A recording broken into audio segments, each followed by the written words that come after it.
시작하도록 하겠습니다. 네, 저번 시간에는 제4장 근대 교회사로 우리가 들어가면서 그 부분에 대해서 우리가 지금 집중적으로 다루어보고 있습니다. 근대 교회사에서 가장 먼저 다뤘던 내용 30년 전쟁이었죠. 자, 그래서 30년 전쟁을 다룬 동안에 이 전쟁이 왜 발발했는가 하는 그 원인, 그리고 세부적으로 그 당시에 독일 기독교인들의 분열도 그 원인이었었고, 또 카톨릭의 공세가 있었고, 또 거기에 관한 직접적인 이 30년 전쟁이 발발하게 된 계기는 뭐였다 하는 것도 다뤘었죠.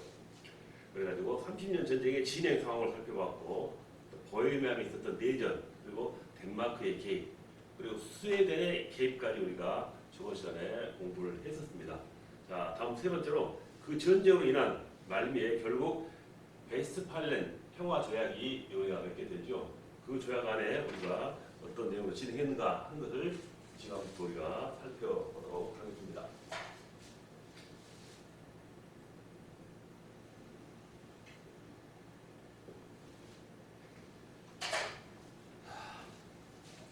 자, 기나긴 전쟁으로 이렇게 이루어졌던 그런 시기가 지금 도래했었죠. 자, 그래서 그 전쟁의 결과로 또 가장 전쟁을 또 즐겼다기보다 이 전쟁을 위해서 어떤 이득을 보았던 그런 많은 세력도 있었다라고 말했었습니다. 그렇지만 그러했던 세력에 있었던 자들까지도 이제 전쟁으로 인한 또 파괴로 인한 여러 가지 결과 때문에 사람들이 그 전쟁으로 인한 지쳐 나가기 시작했던 그 시절이 온 것이죠. 아무리 많은 전쟁을 한다 해도 계속한다 해도 결국 북부 독일은 카톨릭군이 더 이상 정복할 수가 없고, 또 남부 독일은 기독교군이 결국에는 정복을 할 수 없다라는 사실을 실제로 그들이 느끼게 된 것이죠. 그래서 이제 1635년 6월 15일에 이제 황제와 작센 사이에서 평화 조약이 체결된다라는 것이죠. 자, 그래서 결국 1637년에 이 페르디난트 2세가 사망하고 그의 아들 페르디난트 3세가 이제 새 왕이 되었지만 그래도 다른 모든 것이 달라지지는 않았습니다. 자, 그래서 독일은 이 전국을 타개할 만한 참된 지도자가 없었다라는 것이죠. 자, 그래서 이 독일인들은 외국 군대들에 의해서 자기 영토가 지금 짓밟히고 있다는 걸 보고 이렇게 탄식을 할 뿐이었다라는 것이죠. 자, 이때 프랑스는 자기들에게 유리한 조건을 찾기 위해서 전쟁을 계속 끌고 갔습니다. 자, 그래서 그 결과로 말미암아 이 프랑스는 조금이라도 더 많은 독일의 영토를 얻으려 했다라는 것이죠. 자, 그리고 또 스웨덴 역시 이 발트 해안에서 또 확고한 위치를 차지하려고 했었죠. 자, 이렇게 되자 결국 종교적인 원인으로 발발했던 전쟁이지만은 이 종교적인 원인은 사라져버리고 이제 각 나라의 이권 투쟁으로 그런 양상의 전쟁으로 모습이 바뀌고 말았다라는 것이죠. 자, 그래서 결국 스웨덴, 프랑스, 독일은 이렇게 많은 협의 끝에 1648년 10월 27일에 지금 우리가 다루고 있는 이 베스트팔리아 평화 조약을 체결한다라는 것입니다.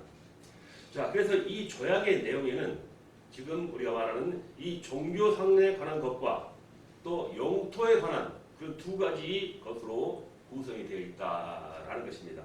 자, 그래서 그 베스트팔렌 평화 조약을 우리가 내용을 하면 요약해 본다면은 이렇게 나눌 수가 있습니다. 자, 먼저 종교에 관한 것을 우리가 한번 살펴본다면은, 자, 카톨릭 교도나 루터파가 갖고 있는 종교상의 권리는 다른 개혁교회, 즉 칼빈파죠. 칼빈파도 동일한 권리를 가진다라는 그런 조약을 체결했었고, 또 교회 재산 소유권은 그 당시 1624년 1월 10일로 기준해 가지고 해서 그때 소속에 따라서 이렇게 결정한다라는 내용이고, 또 군주나 제후의 종교가 그 지방 시민들의 종교가 된다. 그리고 제후의 신앙과 시민의 신앙이 다른 곳으로 내가 이주를 한다 할 때는 이것을 이주하도록 허용한다라는 것입니다. 전에는 그런 허용이 될 수 없었죠. 무조건 제후나 군주가 믿었던 신앙을 전 시민이 따라야 한다 하는 그런 상황이 있었죠. 자, 이런 것이 약간 바뀌었다라는 것입니다. 단 1624년 이후의 신앙은 제후와 시민이 다른 종교라 하더라도 이제 같은 영토 내에서 함께 살 수 있다 하는 그런 조약도 있었고, 그리고 이주를 명할 때 재산을 몰수할 수 없다라고 했습니다. 즉 전에는 재산을 몰수했었지만 이제 이주를 하더라도 그 재산은 그 사람이 가지고 갈 수 있다라는 조약을 체결한 것입니다. 이렇게 종교적인 문제에 관한 조약을 체결했다라는 것이죠. 자, 그다음에 이제 영토에 관한 것입니다.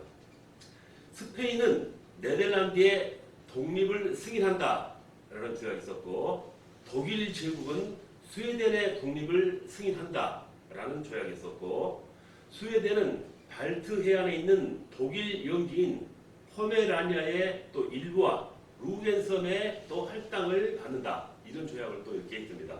영토에 관한 문제가 되겠죠. 자, 그 다음으로 프랑스는 독일의 영지인 메츠 그리고 베르딩, 툴, 알자스 대부분을 할당한다, 이렇게 했었고, 또 이러한 상황, 지금 영토적인 것을 여러 가지 상황을 조약으로 내세웠다는 것입니다. 이렇게 해서 많은 건물들과 그리고 각종 종교 기관들은 1624년 당시의 상태로 다시 회복되었다라는 것입니다. 자, 그리고 결과적으로 결국은 독일은 그로 인해서 많은 영토를 잃게 되었다라는 것이 결과론적인 얘기가 되죠. 자, 이렇게 전쟁을 통해서 결국 그들은 이 조약을 통해서 그들이 맺은 평화협정으로 인해서 서로 살아가는 방법을 결정했다라는 것입니다. 자, 그렇다면 그 전쟁의 결과는 어떻게 이루어졌을까요? 자, 지금 말씀드린 대로 이 30년 전쟁의 결과는 참혹한 결과를 가져왔습니다. 온 나라 구석구석이 한 세대 동안 이렇게 무법과 약탈꾼들에 의해 가지고 제멋대로 짓밟혀 나갔다라는 것입니다. 자, 그들이 과연 여기서 얻어진 것이 있다면 과연 무엇인가라는 것이죠. 자, 그래서 우리가 한번 다뤄본다면은 인간들이 전쟁을 통해서 종교 문제를 무력으로 해결하고자 할 때 처참한 고통만 당한다 하는 것을 그들은 새삼 뼈저리게 느꼈다라는 것입니다. 체험했다는 것이죠. 자, 그리고 또 이 베스트팔렌 평화 조약에서 나타난 대로 인간은 종교의 자유를 희구하며 그것은 군왕이나 무력으로 해결될 문제가 아니다라는 것도 그 결과론적으로 체험을 했다라는 것입니다. 또 세상의 군왕들이 처음에는 종교 전쟁이라는 그런 거룩한 목적으로 출발을 했으나 결국 그 싸움의 결과는 자신들의 이익에 따라서 정책을 결정을 해 나가야만 했다라는 부분인 것이죠. 자, 이처럼 자국 중심의 이해 싸움은 현대 세속 국가들의 원성들로 이렇게 발전하는 계기가 되었다라는 것도 그들이 또한 느꼈던 결과로 바라볼 수 있습니다. 자, 또 인구의 감소가 현저했다라는 것입니다. 자, 전쟁 전에는 아우구스트 브루크 인구는 약 8만 명이었습니다. 그런데 종전 후에는 18,000명으로 감소하게 되었죠. 또 비텐베르크는 더 심했습니다. 전쟁 전 인구가 40만이었던 그런 상황이었는데 종전 후로는 4만 9천으로 줄어들어 버린 것입니다. 자, 16세기 초 독일 인구가 3천만이었던 것이 전쟁이 끝난 후에는 1200만으로 줄어버렸습니다. 자, 전 국민적인 인구 감소와 함께 또 그에 아울러 피살된 목사들이 아주 많았다는 것이죠. 자, 이 비텐베르크시에는 300명의 목사가 피살되었고 발라디나트의 경우에 거기는 칼빈파 목사가 350여 명이 희생이 되었다라는 것입니다. 이렇게 처참한 결과를 맞이하는 것이죠. 자, 그리고 또 지적 생활의 부진으로 도덕이 부패해졌습니다. 전쟁 결과인 것이죠.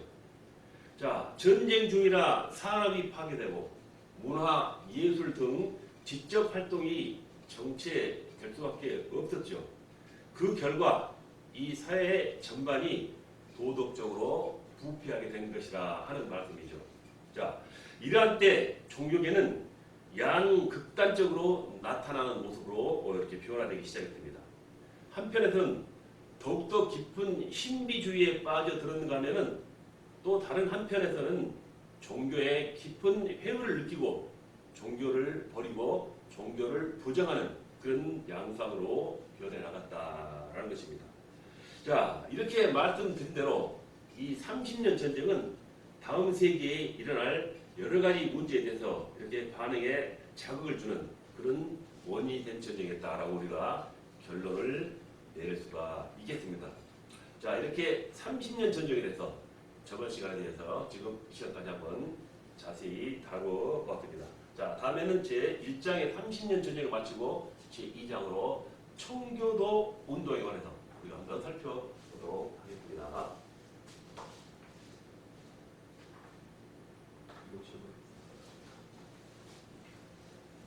그리고 새로운 책.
청교도 운동에서 우선 먼저 청교도 운동의 역사적 모습, 그리고 선구자 존 후퍼, 그리고 제임스 1세 때 청교도, 그 세부적인 내용 A, B, C 항에 있는 청교도들의 주장, 그리고 제임스 1세의 반응, 그리고 킹 제임스 성경에 관해서 한번 자세히 살펴보도록 하겠습니다.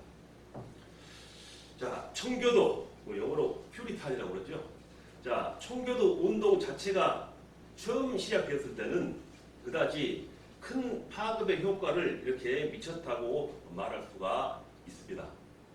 자, 효과를 미쳤다고 말하기가 어렵다고 말하는 것이죠. 자, 그런데 이 운동이 발전을 거듭하면서 그 파급 효과는 점점 더 커져갔다라는 것이죠. 특히 미 대륙의 건국 초기에 미친 그 영향은 대단하다라고 우리가 볼 수가 있습니다. 그뿐만 아니라 한국의 선교 초기에 그 선교사들은 장로교 그리고 감리교를 가리지 않고 바로 이 청교도적 신앙의 컬러를, 그 색깔을 이렇게 전수해 주었죠. 그렇기 때문에 이 청교도에 관한 연구는 많은 부분에서 우리가 이루어져야 한다라고 볼 수 있는 것입니다. 그러니까 먼저 청교도의 운동의 역사적 발전 모습과 신학적 발전 모습을 우리가 이렇게 양분해서 다르게 구분해서 한번 살펴본다면은, 자, 청교도의 역사적 발전 과정이 영국의 정치 현상에 의한 반응이었다라는 것은 역사적 사실이 증명해주고 있습니다. 자, 그렇지만 신학적인 어떤 그 발전 모습은 어떠한 그 특정한 정치 현상과 전혀 별개의 모습으로 나타나고 있습니다. 그래서 이 청교도의 기원을 어느 때부터라고 봐야 하는가에 대해서는 약간 학자들마다 다른 의견을 나타내고 있습니다. 자, 그렇다면 청교도의 운동의 역사적 모습에 관해서 한번 살펴보겠습니다. 그렇다면 가장 먼저 알아야 할 인물이 하나 있죠. 자, 그는 우리가 선구자 존 후퍼라는 인물을 우리가 들 수가 있습니다. 자, 청교도 이 퓨리탄이라는 그 용어의 시작은 지금 말씀드리고 있는 이 존 후퍼에게서 시작된 것이다 라고 전해지고 있습니다. 자, 이 후퍼는 헨리 8세 때 취리로 가서 치빙글리의 후계자인 불링거와 2년간 이렇게 교제를 하면서 많은 감화를 받고 귀국을 합니다. 자, 그래서 그는 영국으로 이제 귀국해가지고 취리에서 그 자기가 겪었던 그 경험을 근거로 그 당시 헨리 8세의 미호적인 종교 정책에 불만을 토로하였습니다. 이 후퍼가 영국 국교회의 종교 정책에 관해서 많은 것을 지적을 했지만 그가 국교회와 크게 부닥친 문제는 그 당시에 제단 사용 문제 그리고 사제들의 제복 입었던 의상이죠. 그 제복에 대한 반대가 가장 크게 부각되어진 그 모습입니다. 자, 그래서 이 1550년 후퍼는 글로스터 감독의 임명을 받습니다.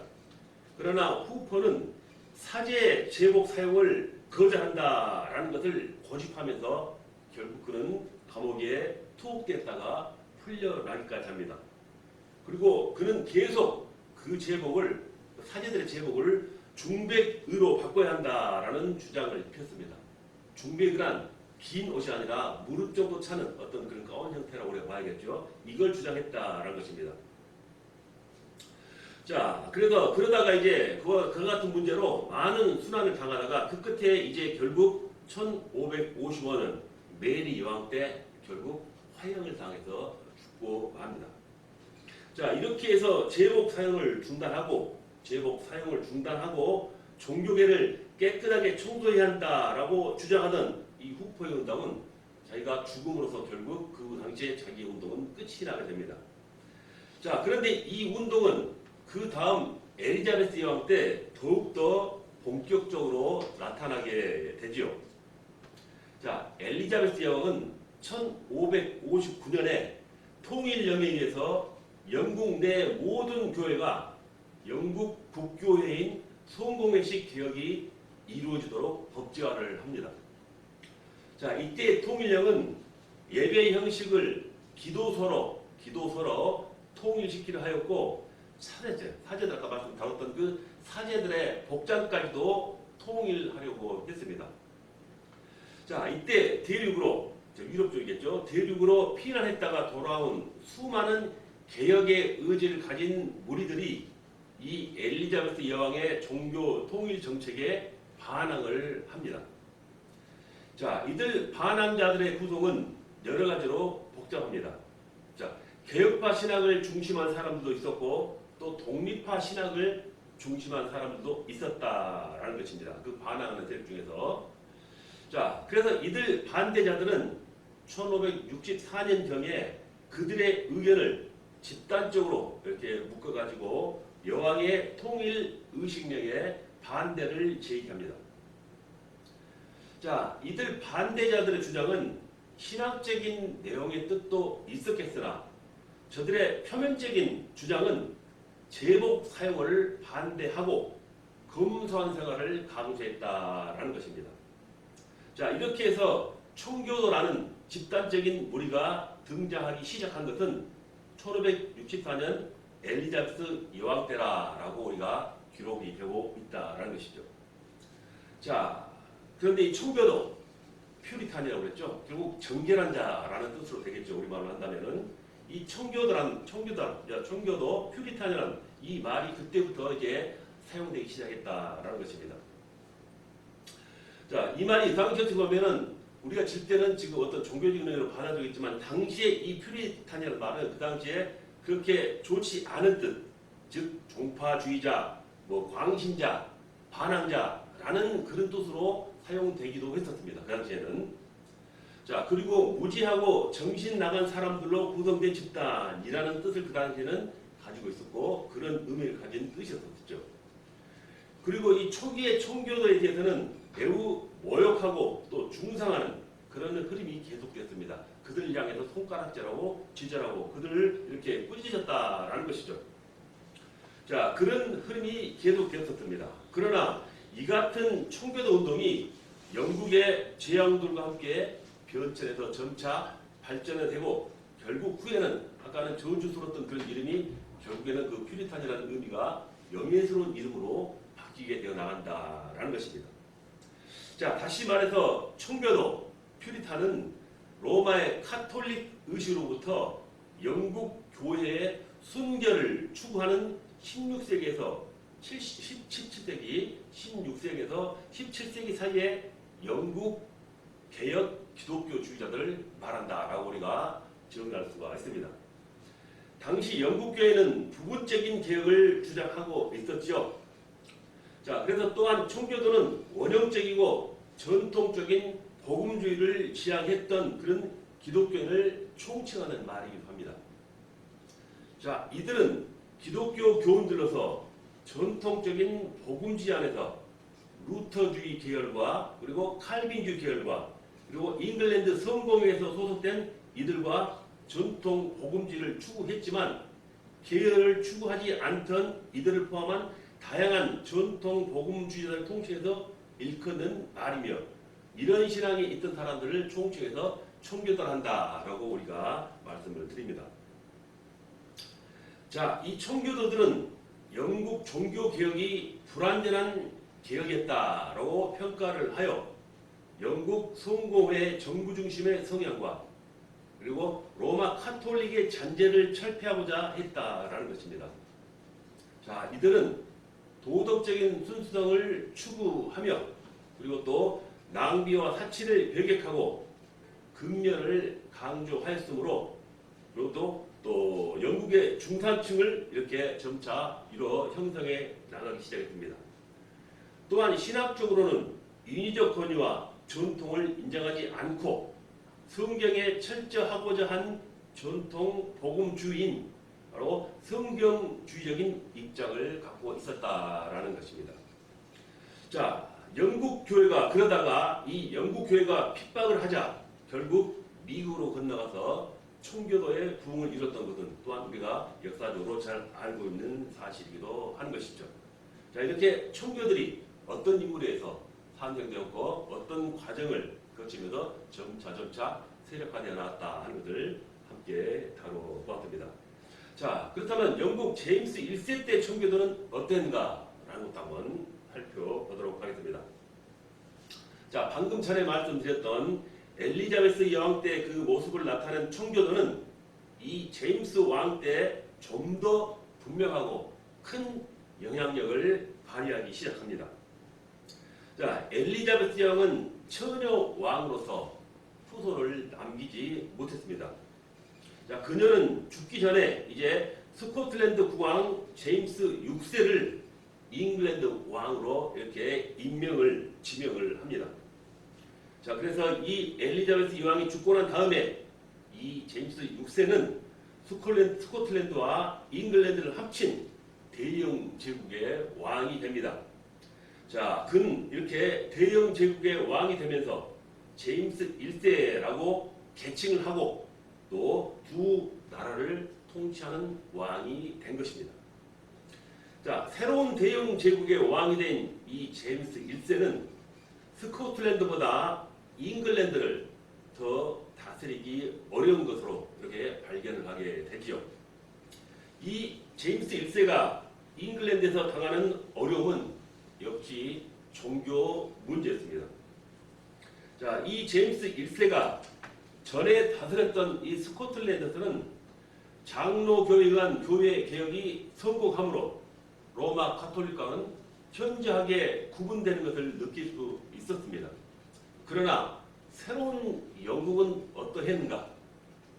영국은 전임자인 말씀드렸던 이 엘리자베스가 애매한 중도형 종교의 형태를 취했기 때문에 카톨릭의 전통적 의식을 그대로 유지한 채 예배 내용에 기독교의 사상을 표현하려 했다라는 것이죠.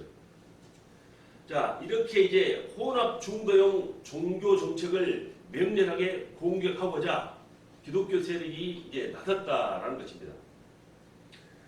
자, 이들은 이 스코틀랜드의 개혁주의자들과 연합해서 과감한 개혁을 주장하면서 항의를 계속했습니다. 자, 그들이 주장하는 내용은 똑같지는 않았습니다. 자, 그렇지만 이들의 강조점에는 공통점이 있다라는 것이죠. 그것은 오늘날의 영국 교회가 제왕에 의해서 이루어질 것이 아니라 성경적 교회로 되돌아가야 한다라는 것이죠. 자, 그러기 위해서 지금 현 교회는 청소, 퓨리파이죠. 청소를 즉 정화해야 한다라는 주장을 한 것입니다. 그러나 이들이 주장했던 그런 주장들은 크게 분류하면은 더 자세하게 우리가 분석한다면 다음과 같은 내용을 포함하고 있는 것이죠. 자, 가장 먼저 이 청교도들의 주장을 살펴본다면은, 자, 가장 먼저 로마 카톨릭의 잔재를 깨끗하게 청결하게 하라라는 것입니다. 그 당시 영국 교회 안에는 아직 여전히 카톨릭적인 잔재가 남아 있었다라는 것이죠. 예배당 안에서 십자가를 사용한다든가 제단에서 성찬식을 거행하고 사제들이 제복을 입는 것 등 그런 것들을 말하고 있는데, 이런 일들을 맹렬하게 비난했다라는 것입니다. 자, 그 다음으로는 경건한 생활의 실천을 강조했습니다. 청교도들의 주장입니다. 이렇게 경건한 생활의 실천을 강조했다는 것이죠. 자, 교회 구성원들의 종교 생활이 허례허식에 지나지 않은가, 그들의 사치성들을 반대해 나갔습니다. 그리고 경건한 종교 생활을 이렇게 강조해 나갔다는 것이죠.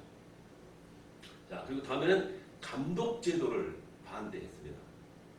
그들은 교회가 보다 성경적이기를 주장했었죠. 그래서 지금 다루고 있는 이 감독 제도는 후세 조장이다라고 보고, 그는 신약교회의 장로들에 의한 그러한 장로회의주의를 주장했다라는 것입니다. 그리고 또 금주 운동을 전개해 나갔죠. 당시 영국 국교의 대부분은 술을 마시는 것을 허용했었습니다. 그래서 술과 함께 뒤따르는 그런 방종과 부도덕이 타락의 원인이 되었다라는 것이죠. 그래서 이 청교도들은 이들에 대한 반동으로 강력한 금주 운동과 함께 바로 도덕 청결을 주장해 나가기도 했죠.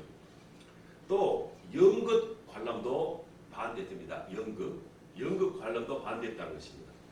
자, 극 중에서 표현될 수 있는 부도덕성, 또 그런 것이 아니라 또 연극 자체 내에 잠재해 있는 이중성 때문에, 그런 문제 때문에 이들은 연극 관람도 반대했다는 것이죠. 그리고 또 독립 개교회를 주장했습니다. 자, 교회는 반드시 그 어떤 상부의 조직으로부터 이렇게 독립돼야 한다라는 주장인 것이죠. 그래서 이 같은 주장을 따라서 이들에서 이 모습을 보고 우리가 독립하라라고 부르기도 했다라는 것입니다. 그리고 또 다른 것은 성인 신자에게만 침례를 베풀어야 한다라고 주장을 했습니다. 자, 독립파 중에서는 자기 신앙은 자기가 고백할 수 있는 그런 성인 신자에게만 침례를 베풀어야 한다라고 했습니다. 그래서 이를 부를 때 침례파라라고 불러기도 했다라는 것이 바로 이 모습 때문에 나타난 것이죠. 자, 말씀드린 대로 대략 이상과 같은 주장들이 다양하게 표출되었다라는 것이죠.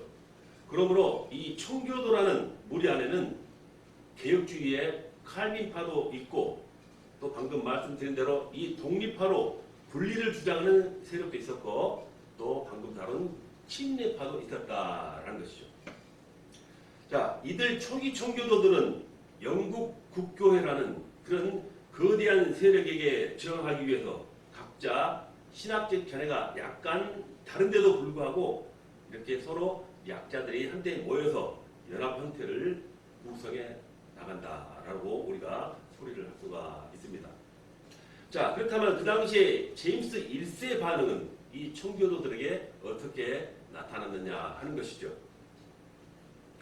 자, 제임스 1세는 너무 복잡한 구성 요소를 가진 잉글랜드 국민을 다스리기에는 많은 어려움이 있었다라고 우리가 말씀을 드렸었지요. 그가 당장 해결해야 될 문제로는 바로 국가 재정에 관한 것이었습니다. 그래서 그 문제를 해결하기 위해서는 국민들에게 부과되는 과세 문제를 해결해야만 했기 때문이죠. 그런데 이 과세 해결은 의회의 승인이 필요했습니다. 자, 그 당시 의회는 평민들의 선출에 의한 평의회 또는 하원이었고, 그리고 귀족들과 주교로 구성된 상원원이 있었습니다. 자, 상원은 항상 보수적으로 왕실 정책에 긍정적이었죠. 자, 그렇지만 하원은 바로 진보적인 데다 또 왕실 정책에 항상 비판적이었습니다. 그런데 이 제임스 왕이 도움을 얻어야 할 것은 말씀드린 이 하원이었습니다. 하원들 중에는 아무래도 비국교도인 기독교는 왕이 추진하고 있는 그러한 미온적인 종교 정책에 비판을 가하고 있는 청교도들이 많았다는 것이죠. 자, 그러므로 이 제임스 왕은 이들 하원들의 요청을 들어주면 자기가 원하는 과세 승인이 이루어질 것이다 라고 예상을 했습니다. 그래서 그는 청교도의 지도자인 레이놀즈의 제청을 받아들여서 청교도들과 타협도 하였으나 그가 추구하는 정략에 도움이 되지 못할 때는 돌변해서 청교도들을 탄압하기 시작했죠. 자, 그 예로 청교도 지도자들 800명이 서명을 해서 1000명의 탄원을 제출할지 이렇게 서울해가지고 왕에게 그 탄원서를 제출했을 당시에 이 왕은 그들을 모두 함께 추방을 시켜버리는 그런 탄압을 하게 됐었죠. 자, 이렇게 청교도들이 제임스 1세 시대에 이런 고초를 겪었었던 그런 내용을 우리가 살펴보고 있는 것입니다. 자, 다음은 우리가 잘 알고 있는 킹 제임스 성경에 관해서도 한번 살펴보도록 하죠. 자, 이 제임스 1세 왕 때 이루어진 가장 큰 공적은 바로 성경 번역입니다.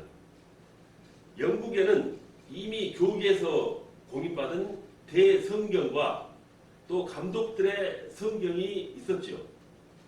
이 킹 제임스 1세는 1604년에 교회 회의를 개최해가지고 이미 공인된 성경 대본을 바로 그 대본을 발판 삼아서 제네바 역을 또 우리의 결점을 검토해가지고 전면적인 새로운 번역을 해 나가기 시작합니다. 자, 그래서 1607년에 54명의 개혁위원이 선정되어지죠. 자, 이 번역자들은 영국 국교회, 즉 성공회죠. 이 국교회의 바로 교인들이었습니다. 자, 이를 옥스퍼드 그룹 대학, 그리고 케임브리지 대학 그룹, 그리고 웨스트민스터 교회 그룹 이렇게 세 가지 그룹으로 나눠서 번역을 해 나가기 시작합니다. 자, 예를 들어서 가장 먼저 옥스퍼드 대학 그룹은 무엇을 번역했냐 하면은 이사야부터 말라기까지 번역을 했었고, 그리고 또 사복음서를 번역했었고, 사도행전, 요한계시록을 바로 이 옥스퍼드 대학 그룹에서 번역을 맡았다는 것입니다. 또 케임브리지 대학 그룹에서는 역대상부터 아가서까지 번역을 맡았었고, 또 외경을 번역했었죠. 그리고 웨스트민스터 교회 그룹에서는 창세기부터 열왕기까지, 그리고 신약의 모든 서신들의 어떤 그런 번역에 사명을 맡았었습니다. 자, 이렇게 분담된 번역위원들은 이제 번역을 착수해 나가기 시작하죠. 가장 품위 있는 스타일로 번역을 요청한 결과 킹 제임스 성경 번역을 위해서 이제 영문법과 영어 어떤 사전이 나오기 시작하죠. 그래서 1610년에 완성을 받고 바커에 의해서 1611년에 출판이 되었습니다. 자, 초판에는 외경 14권이 포함되어 있었지만은 그 후 외경은 배제를 했습니다. 자, 이것을 제임스 왕의 흥정력이라고 하죠. 자, 여기서 흥정이라는 말을 살펴본다면 흥정이라는 것은 황제나 왕이 직접 선수 어떤 제도나 법을 만들고 제정하는 것을 흥정이라고 그러죠. 그래서 이 흥정력이라 이렇게 그 말을 붙이고 있다는 것입니다. 자, 초판 킹 제임스 성경 당시에는 영어에 제자가 없는 25자였습니다. 자, 그래서 당시 예수님의 표기가 J가 아닌 I로 표현된, IESU로 표현됐던 그런 상태였었죠. 자, 그 후 1629년 케임브리판 킹 제임스 역에서 드디어 예수를 I가 아닌 J로 표기를 해 나가기 시작됩니다. 그래서 이 킹 제임스 성경 영어는 영어의 표준이 되기도 했다라는 것입니다. 자, 그 후 초판이 17번 수정 보완돼 가지고 현재 우리가 쓰고 있는 성경은 1769년판을 지금 우리가 사용하고 있죠. 그래서 1662년 영국 국교의 예배문에 사용했던 대성경에 또 서신서와 복음서 그리고 킹 제임스 성경으로 교체되었습니다. 그 당시에. 자, 그래가지고 이제 판을 거듭할수록 이 킹 제임스 역에는 외경이 점차 사라져 나갑니다. 또 그 당시 어떤 과학적인 발달, 문화의 발달, 그리고 인쇄술의 발달과 더불어서 이 킹 제임스 성경은 전 세계로 보급이 되었고 판매가 되어서 역사상 지금까지 가장 큰 베스트셀러로 기록되어지고 있죠. 자, 1769년에 옥스포드 표준판, 그 당시에 또 발표된 이 바로 옥스포드 표준판이 어떻게 보면 우리가 지금 읽는 킹 제임스의 성경이라고 우리가 또한 생각할 수가 있는 것입니다.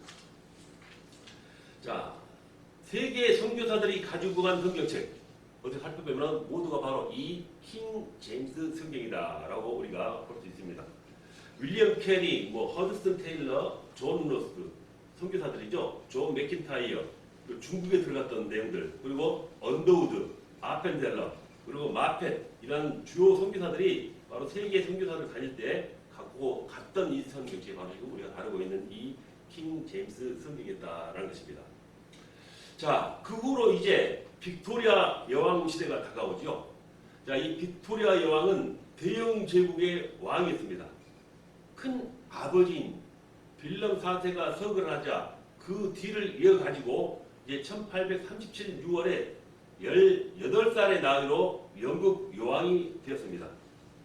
자, 그는 취임하면서 기도를 드리고 64년 동안 통치를 하여서 지금도 가장 존경받는 영국의 왕이 되었죠. 자, 그가 이 기간 동안에 이 영국은 눈부시게 발전했던 그런 모습을 우리가 볼 수 있습니다. 산업혁명을 통해서 경제가 놀랍게 이렇게 도약이 되었고 의회 민주주의가 이루어졌었고 또 도덕성과 예절이 강조되는 좋은 문화를 만들어냈고 또 해가 지지 않는 나라라고 불리는 그 대영 제국을 이뤄서 영국 역사상 최고의 번영을 누리게 되었죠. 그 시대를 우리가 말할 때 빅토리아 시대라고 부르죠. 자, 1877년 1월 1일부터 1901년 1월 20일까지는 영국 군주로서는 최초로 인도 제국의 황제로까지 군림했었던 그런 역사적인 사실도 우리가 알고 있는 것입니다. 자, 예를 든다면 어느 날 인도 한 왕자가 인도에 있을 때 인도의 한 왕자가 빅토리아 여왕을 접견한 자리에서 이렇게 물었습니다. 자, 영국이 이렇게 크나크게 번영된 이유가 무엇입니까? 라고 질문하죠. 그 능력은 어디에서 나온 것입니까? 하고 묻습니다. 그러자 온화한 미소를 띤 이 여왕은 탁자 위에 놓여있던 킹 제임스 성경을 집어들고는 이렇게 대답을 합니다. 이것이 바로 그 비결이죠. 자, 그녀가 집어든 성경은 얼마나 많이 읽었는지 손때가 시커멓게 묻어 있었고 책장이 너덜너덜한 상태였다라는 것입니다. 자, 그녀가 말하기를 내가 대영 제국과 세계 성공들을 다 포기한다 해도 나는 이 킹 제임스 성경을 포기하지 않고 나는 오로지 선택할 것입니다. 라고 덧붙여서 말했다는 것입니다. 자, 현재까지도 압도적인 성경은 지금 우리가 다루고 있는 바로 이 킹 제임스 우리가 훈정례라고 했죠. 이것을 우리가 들을 수가 있습니다. 자, 이렇게 제임스 1세 때 어떤 그 있었던 총교들의 모습과 또 그 당시에 우리가 가장 중점적으로 다룰 수 있는 크나큰 어떤 문제를 볼 수 있는 킹 제임스 성경에 관해서 자세하게 한번 살펴보았습니다. 자, 다음은 제3항은 시간이 약간 좀 피곤하죠? 다음 시간에 이어가도록 하겠습니다. 잠시 쉬는 시간 갖겠습니다.